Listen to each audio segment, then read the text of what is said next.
Day 3, Read Aloud, Hatchet by Paulsen. We are reading chapters 5 and 6 today.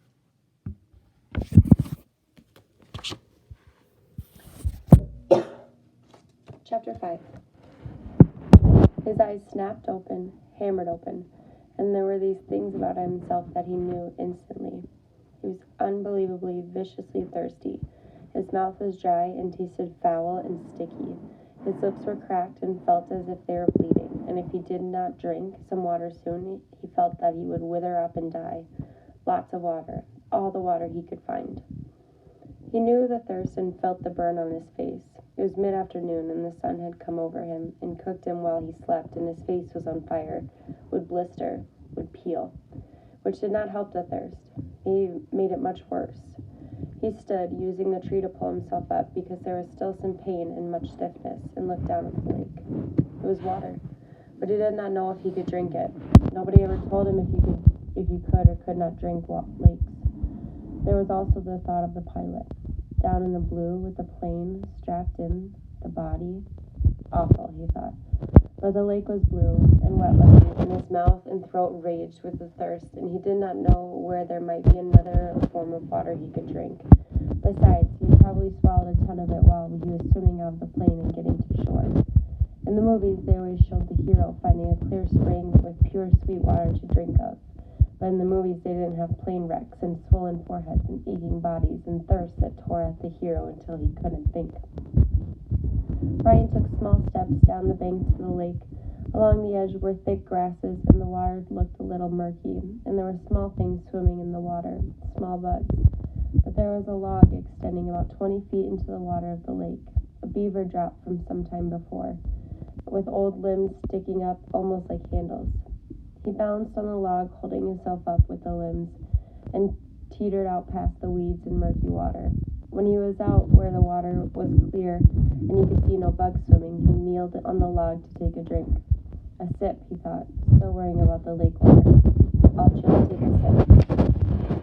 But when he got a cup into his mouth and felt the cold lake water trickle past his cracked lips and over his tongue, he could not stop.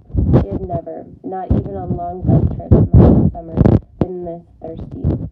It was as if the water were more than water, as if the water had become all of life, and he could not stop.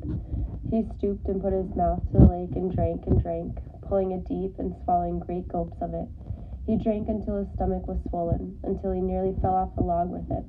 Then he rose and staggered, tripped his way back to the bank, where he was immediately sick and threw up most of the water.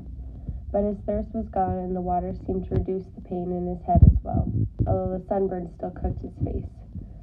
So, he almost jumped with the word, spoken aloud. It seemed so out of place, the sound.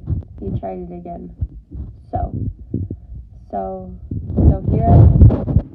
And there it is, he thought. For the first time since the crash, his mind started to work. His brain triggered, and he began thinking, here I am. And where is that? Where am I? He pulled himself once more up the bank to the tall tree without branches and sat again with his back against the rough bark. It was hot now, but the sun was high and to his rear, and he sat in the shade of the tree in relative comfort. There were things to sort out. Here I am, and that is nowhere. With his mind open and thoughts happening, it all tried to come in with a rush, and all of what had occurred and what he could not take it. The whole thing turned into a confused jumble that made no sense, so he fought it down and tried to take one thing at a time. He had been flying north to visit his father for a couple of months in the summer, and the pilot had had a heart attack and had died, and the plane had crashed somewhere in the Canadian North Woods, but he did not know how far they had flown or in what direction or where he was. Slow down, he thought. Slow down more. My name is Brian Robertson, and I am 13 years old, and I am alone in the North Woods of Canada. All right, he thought. That's simple enough. I was flying to visit my father, and the plane crashed and sank in the lake. There. Keep it that way. Short thoughts. I do not know where I am, which doesn't mean much. More to the point, they do not know where I am. They, meaning anybody who might be wanting to look for me. The searchers. They would look for him, look for the plane. His father and mother would be frantic. They would tear the world apart to find him. Brian had seen searches on the news, seen movies about lost planes. When a plane went down, they mounted extensive searches, and almost always they found the plane within a day or two. Pilots had filed flight plans, a detailed plan for where and when they were going to fly, with all the courses explained. They would come, they would look for him. The searchers would get government planes and cover both sides of the flight plan filed by the pilot and search until they found him. Maybe even today. They might come today. This was the second day after the crash. No, Brian frowned. Was it the first day or the second day? They had gone down in the afternoon, and he had spent the night out in the cold. So this was the first real day, but they could still come today. They would have started the search immediately when Brian's plane did not arrive. Yeah, they would probably come today. Probably come here with amphibious planes, small bush planes with floats that could land right here on the lake and pick him up and take him home. Which home? The father home or the mother home? He stopped the thinking. It didn't matter. Either on to his dad or his back to his mother. Either way, he would probably be home by late night or early morning, home where he could sit down and eat a large, juicy burger with tomatoes and double fries with ketchup and a thick chocolate shake. And there came hunger. Brian rubbed his stomach. The hunger had been there, but something else, fear, pain, had held it down. Now, with the thought of the burger, the emptiness roared at him. He could not believe the hunger, had never felt it this way. The lake water had filled his stomach but left it hungry, and now it demanded food, screamed for food. And there was, he thought, absolutely nothing to eat. Nothing. What do they do in the movies when they got stranded like this? Oh yeah, the hero usually found some kind of plant that he knew was good to eat, and that took care of it. Just ate the plant until he was full, or used some kind of cute trap to catch an animal and cook it over a slick little fire, and pretty soon he had a full 8-course meal.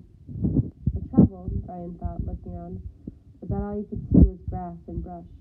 There was nothing obvious to eat, and aside from about 1 million birds and the beaver, he hadn't seen animals to trap and cook. And even if he got one somehow, he didn't have any matches, so he couldn't have a fire. Nothing. He kept coming back to that. He had nothing. Well, almost nothing. As a matter of fact, he thought, I don't know what I've got or haven't got. Maybe I should try and figure out how I stand. It will give me something to do, keeping me from thinking of food until they come to find me. Brian had once had an English teacher, a guy named Purbich, who was always talking about being positive, thinking positive, staying on top of things. That's how Purbich had put it. Stay positive and stay on top of things. Brian thought of him now, wondered how to stay positive and stay on top of this. All Purbich would say is that I have to get motivated. He was always telling kids to get motivated. Brian changed positions so he was sitting on his knees. He reached into his pocket and took out everything he had and laid it on the grass in front of him.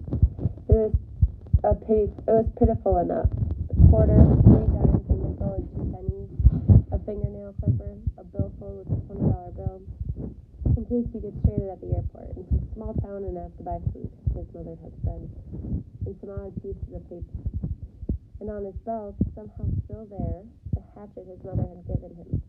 He had forgotten it, and now reached around it and took it out and put it on the grass. There was a touch of rust already forming in the cutting edge of the blade, and he rubbed it off with his thumbs. That was it. He frowned. No, wait. If he was going to play the game, might as well play it right. Purbich would tell him to quit messing around, get motivated, look at all of it. He had on a pair of good tennis shoes, now almost dry, and socks, jeans and underwear, and a thin leather belt and a t-shirt with a windbreaker so torn it hung on him in tatters, and a watch. He had a digital watch still on his wrist, but it was broken from the crash. The little screen blinked, and he took it off and almost threw it away, but stopped the hand motion and laid the watch on the grass with the rest of it. There. That was it. Oh, wait. One other thing. Those were all the things he had, but he also had himself. Purbich used to drum into them, "You are your most valuable asset. Don't forget that. You are the best thing you have." Brian looked around again. "I wish you were here, Purbich. I'm hungry, and I'd trade everything I have for a hamburger." "I'm hungry," he said it out loud, in normal tones at first, then louder and louder until he was yelling it. I'm hungry, I'm hungry, I'm hungry. When he stopped, there was a sudden silence, not just from him, but the clicks and blurts and bird sounds of the forest as well. The noise of his voice had startled everything, and it was quiet. He looked around, listened with his mouth open, and realized that in all his life he had never heard silence before. Complete silence. There had always been some sound, some kind of sound. It lasted only a few seconds, but it was so intense that it seemed to become part of him. Nothing. There was no sound.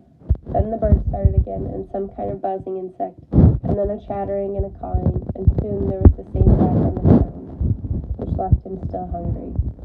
Of course, he thought, putting the coins and the rest back in his pocket and the hatchet on his belt. Of course, if they came tonight, or if they take as long as tomorrow, hunger is no big thing. People have gone for many days without food, as long as they've got water. Even if they don't come until late tonight, I'll be all right. Lose a little weight maybe, but the first hamburger and malt and fries will bring it right back. A mental picture of hamburger, the way they showed it on the television commercials, thundered into his thoughts. Rich colors, the meat juicy and hot. He pushed the picture away. So even if they didn't find him until tomorrow, he thought he would be all right. He had plenty of water, although he wasn't sure if it was good and clean or not. He sat again by the tree, his back against it. There was a thing bothering him. He wasn't quite sure what it was, but it kept chewing at the edge of his thoughts.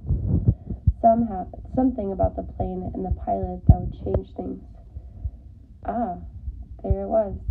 The moment when the pilot had his heart beat, his right foot had jerked down on the rudder pedal, and the plane slewed sideways. What did that mean? Why did that keep coming into his thinking that way, nudging and pushing? It means, the voice in his head said, that they might not be coming for you tonight or even tomorrow. When the pilot pushed the rudder pedal, the plane had jerked to the side and assumed a new course. Brian could not remember how much it had pulled around it, but it wouldn't have had to be much because after that, with the pilot dead, Brian had flown for hour after hour on the new course. Well, anyway, from the flight plan the pilot had filed. Many hours, at maybe 160 miles per hour. Even if it was only a little off course, with that speed and time, Brian might now be sitting several hundred miles off to the side of the recorded flight plan. And they would probably search most heavily at first along the flight plan course. They might go out to the side a little, but he could easily be 300-400 miles to the side. He could not know, could not think of how far he might have flown wrong because he didn't know the original course and didn't know how much they had pulled sideways. Quite a bit. That's how he remembered it. Quite a jerk to the side. He pulled his head over sharply when the plane had spun around. They might not find him for 2 or 3 days. He felt his heartbeat increase as the fear started. The thought was there, but he fought it down for a time, pushed it away, then it exploded out. They might not find him for a long time. And the next thought was there as well, that they might never find him. But that was panic, and he fought it down and tried to stay positive. They searched hard when the plane went down, and they used many men and planes, and they would go to the side. They would know he was off the plane. He had talked to the man on the radio. They would somehow know. Right. They would soon find him. Maybe not tomorrow, but soon. Soon. They would find him soon. Gradually, like sloshing oil in his thoughts settled back, and the panic was gone. Say they didn't come for 2 days. No, say they didn't come for 3 days. Even push that to 4 days. He could live with that. He would have to live with that. He didn't want to think of them too long, but say 4 days. He had to do something. He couldn't just sit at the bottom of this tree and stare down at the lake for 4 days. And he was in deep and didn't have any matches. There were large things in the woods. There were wolves, he thought, and bears. Other things. In the dark, he would be in the open here, just sitting at the bottom of a tree. He looked around suddenly, felt the hair on the back of his neck go up. Things might be looking at him right now, waiting for him, waiting for dark so they could move in and touch him. He fingered the hatchet to his belt, or at his belt. It was the only weapon he had, but it was something. He had to have some kind of shelter. No, make that more. He had to have some kind of shelter, and he had to have something to eat. He pulled himself to his feet and jerked the back of his shirt down before the mosquitoes could get at it. He had to do something to help himself. I have to get motivated, he thought, remembering Purpose. Right now, I'm all I've got. I have to do something. Chapter 6. 2 years before he and Terry had been fooling around down near the park, where the city seemed to end for a time, and the trees grew thick and came down to the small river that went through the park. It was thick there. It was thick there and seemed kind of wild, and they had been joking and making things up, and they pretended that they were lost in the woods and talked in the afternoon about what they would do. Of course, they figured they'd have all sorts of goodies, like a gun and a knife.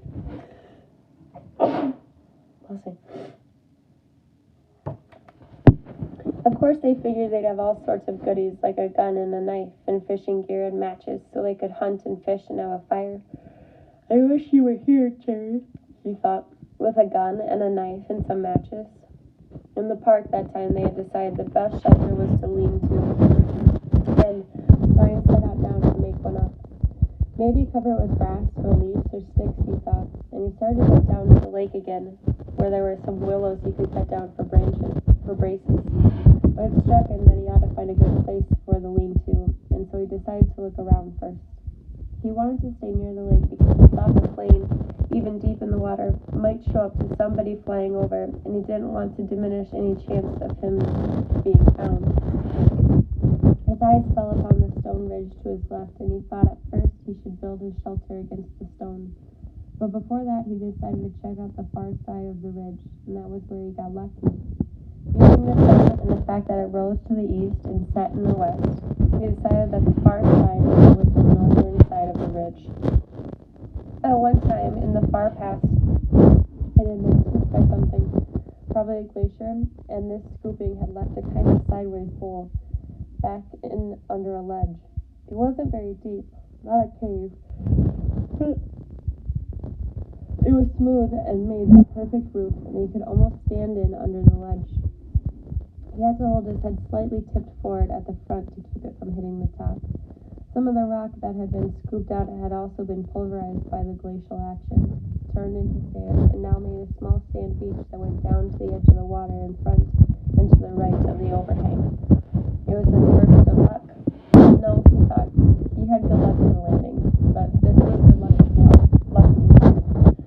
All he had to do was wall off part of the bowl and leave an opening as a doorway, and he would have a perfect shelter, much stronger than a lean-to, and dry because the overhang made a watertight roof. He crawled back in under the ledge and sat. The sand was cool here in the shade, and the coolness felt wonderful to his face, which was already starting to blister and get especially painful on his forehead, with the blisters on top of the swelling. He was also still weak. Just the walk around the back of the ridge and the slight climb over the top had left his legs rubbery. It felt good to sit for a bit under the shade of the overhang in the cool sand. And now, he thought, he would just have something to eat. Anything. When he had rested a bit, he went back down to the lake and drank a couple of bottles of water. He wasn't all that thirsty, but he thought the water might help to take the edge off his hunger. It didn't. Somehow, the cold lake water actually made it worse, sharpened it. He thought of dragging in wood to make a wall and part of the overhang, and picked up one piece to pull up, but his arms were too weak, and he knew then that it wasn't just the crash and injury to his body and head. It was also that he was weak from hunger. He would have to find something to eat. Before he did anything else, he would have to have something to eat. But what? Brian leaned against the rock and stared out at the lake. What, in all of this, was there to eat? He was so used to having food just be there, just always being there. When he was hungry, he went to the ice box or to the store or sat down to a meal his mother cooked. Oh, he thought, remembering a meal now. Oh, it was last Thanksgiving. Last year, the last Thanksgiving they had as a family before his mother demanded the divorce and his father moved out in the following January. Brian already knew the secret, but did not know it would cause them to break up and thought it might work out. The secret that his father still did not know, but that he would try to tell him when he saw him. The meal had been turkey, and they cooked it in the backyard in the barbecue over charcoal with the lid down tight. His father had put hickory chips on the charcoal, and the smell of the cooking turkey and the hickory smoke had filled the yard. When his father took the lid off, smiling, the smell that had come out was unbelievable. And when they sat to eat, the meat was wet with juice and rich and had the taste of smoke in it. He had to stop it. His mouth was full of saliva, and his stomach was twisting and growling. What was there to eat? What had he read or seen that told him about food in the wilderness? Hadn't there been something? A show, yes. A show on television about Air Force pilots and some kind of course they took. A survival course. All right, he had the show coming to his thoughts now. The pilots had to live in the desert. They put them in the desert down in Arizona or someplace, and they had to live for a week. They had to find food and water for a week. For water, they made a sheet of plastic into a dew-gathering device for food. And for food, they ate lizards. That was it. Of course, Brian had lots of water, and there weren't too many lizards in the Canadian woods that he knew. One of the pilots had used a watch crystal as a magnifying glass to focus the sun and start a fire so they didn't have to eat the lizards raw. But Brian had a digital watch without a crystal, broken at that. So the show didn't help him much. Wait, there was one thing. One of the pilots, a woman, had found some kind of beans on a bush, and she had used them with her lizard meat to make a little stew in a tin can she had found. Bean lizard stew. There weren't any beans here, but there must be berries. There had to be berry bushes around. That's what everybody always said. Well, he'd actually never heard anybody say it, but he felt that it should be true. There must be berry bushes. He stood and moved out into the sand and looked up at the sun. It was still high. He didn't know what time it must be. At home, it would be 1 or 2 if the sun were that high. At home, at 1 or 2, his mother would be putting away his lunch and the dishes and getting ready for exercise class. No, that would have been yesterday. Today, she would be going to see him. Today was Thursday, and she always went to see him on Thursdays. Wednesday was the exercise class, and Thursday she went to see him. Hot little jets of hate went into his thoughts, pushed once, moved back. If his mother hadn't begun to see him and forced a divorce, he wouldn't be here now. He shook his head. Had to stop that kind of thinking. The sun's still high, and that meant that he had some time before darkness to find berries. He didn't want to be away from his. He almost thought of it as home, shelter, when it came to be dark. He didn't want to be anywhere in the woods when it came to be dark, and he didn't want to get lost, which was a real problem. All he knew in the world was the lake in front of him and the hill at his back and the ridge. If he lost sight of them, there was a really good chance that he would get turned around and not find his way back. So he had to look for berry bushes, but keep the lake or the rock ridge in his sight at all times. He looked up at the lake shore to the north. For a good distance, perhaps 200 yards, he was fairly clear. There were tall pines, the kind of pines until very close to the top, with a gentle breeze sighing in them, but not too much low brush. 200 yards up, there seemed to be a belt of thick, lower brush starting, about 10 or 12 feet high, and that formed a wall he could not see through. It seemed to go on around the lake, thick and lushly green, but he could not be sure. If there were berries, they would be in that brush, he felt, and as long as he stayed close to the lake, so he could keep the water on his right and know where there was, he wouldn't get lost. When he was done or found berries, he thought, he would just turn around so the water was on his left and walk back until he came to the ridge and his shelter. Simple. Keep it simple. I am Brian Robeson. I have been in a plane crash. I am going to find some food. I am going to find some food. He walked slowly, still a bit pained in his joints and weak from hunger, up along the side of the lake. The trees were full of birds singing ahead of him in the sun. Some he knew, some he didn't. He saw a robin and some kind of sparrows, and a flock of reddish-orange birds with thick beaks. 20 or 30 of them were sitting in one of the vines. They made much noise and flew away ahead of him when he walked under the tree. He watched them fly, their color a bright flash and solid green. And in this way he found the berries. The birds landed in some taller willow type of undergrowth with wide leaves and started jumping and making noise.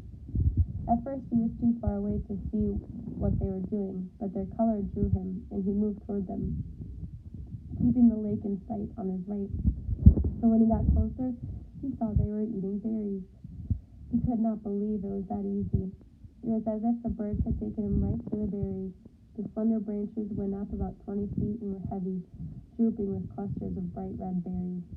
They were half as big as grapes, but hung in bunches much like grapes, and when Brian saw them glistening red in the sunlight, he almost fell. His pace quickened, and he was in them in moments, scattering the birds, grabbing branches, stripping them to fill his mouth with berries. He almost spit them out. It wasn't that they were bitter so much as they had lacked any sweetness, had a tart flavor that left his mouth dry feeling.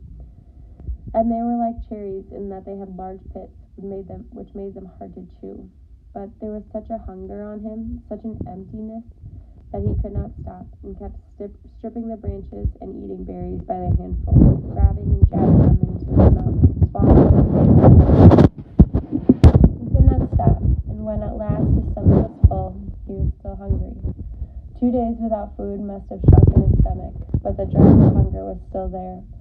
Thinking of the birds and how they would come back into the berries when he left, he made a carrying pouch of his torn windbreaker and kept picking. Finally, when he judged he had close to 4 pounds in the jacket, he stopped and went back to his camp by the ridge. Now, he thought, now I have some food and I can do something about fixing this place up. He glanced at the sun and saw he had some time before dark. If only I had matches, he thought, looking ruefully at the beach and lakeside. There was driftwood everywhere, not to mention dead and dry wood all over the hill and dead dry branches hanging from every tree. All firewood, and no matches. How did they used to do it, he thought? Rub 2 sticks together? He tucked the berries in the pouch back in under the overhang in the cool shade and found a couple of sticks. After 10 minutes of rubbing, he felt the sticks and they were almost cool to the touch. Not that, he thought. They didn't do fire that way. He threw the sticks down in disgust. So no fire. But he could still fix the shelter. Here the word safer came into his mind, and he didn't know why. But more livable. Kind of close in it, he thought. I'll close it in a bit. He started dragging sticks up from the lake and pulling long dead branches down from the hill, never getting out of sight of the water and the ridge. With these, he interlaced and wove a wall across the opening of the front of the rock.